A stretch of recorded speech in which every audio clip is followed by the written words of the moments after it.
A tensile test turns one steel specimen into a complete story of material behavior. In this lesson, we will build the engineering stress strain curve for mild steel point by point, from elastic response through yielding and strain hardening to necking and fracture. We will also connect the curve to resilience, toughness, and practical design decisions. Begin with a mild steel test specimen of original gauge length L0 and original cross-sectional area A0.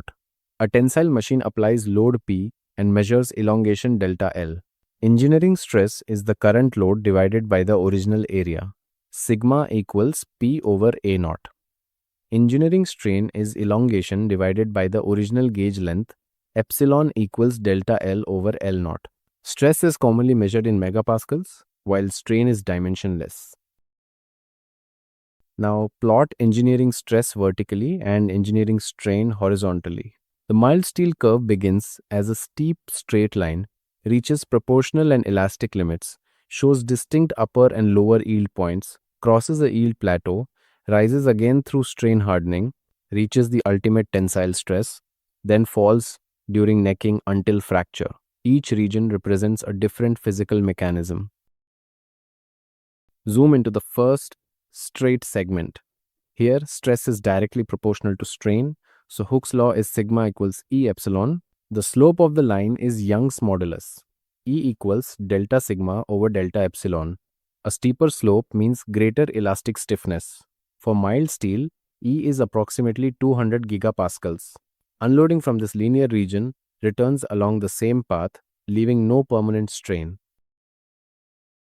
The proportional limit marks the end of the accurately linear relationship between stress and strain. Slightly beyond it, the curve may become nonlinear, but the specimen can still recover its original dimensions. The elastic limit is the greatest stress for complete recovery after unloading. These 2 points are close, but they are not identical. Design stresses are normally kept safely below yielding. Mild steel often shows a distinct yield phenomenon.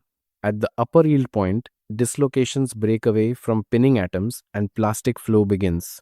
The measured stress drops to the lower yield point, then remains nearly constant across the yield plateau while strain increases significantly. Localized deformation bands travel through the gauge length. Large permanent extension is now occurring with little additional engineering stress. After the yield plateau, the curve rises again. This is strain hardening, also called work hardening. Plastic deformation multiplies and entangles dislocations, making further slip more difficult. Therefore, progressively greater load is required to continue uniform deformation. Throughout this region, elongation and reduction of area remain approximately distributed along the gauge length. The highest point on the engineering curve is the ultimate tensile stress, or UTS. It equals the maximum load divided by the original area. Up to this point, deformation is approximately uniform. At UTS, strain hardening can no longer compensate for the loss of cross-sectional area. A local neck forms and deformation begins to concentrate rapidly in that small region.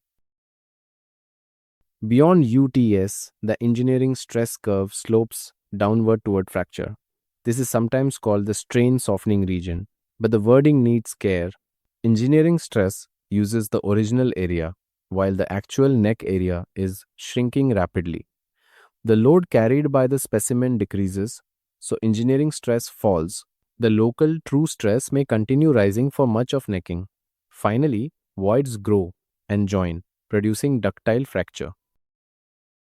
The area under the elastic portion of the stress strain curve is the modulus of resilience. It is the recoverable strain energy stored per unit volume before yielding.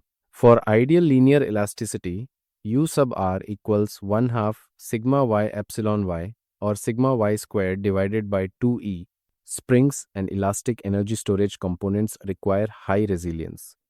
They must absorb energy and release it without permanent deformation. The entire area under the engineering stress strain curve up to fracture is the modulus of toughness. It measures the energy absorbed per unit original volume before failure. Toughness requires both strength and ductility. A strong but brittle material may have a high stress yet a small area. while mild steel combines substantial stress with large plastic strain, giving it useful toughness for structures and impact-resistant components. Read the curve as a sequence.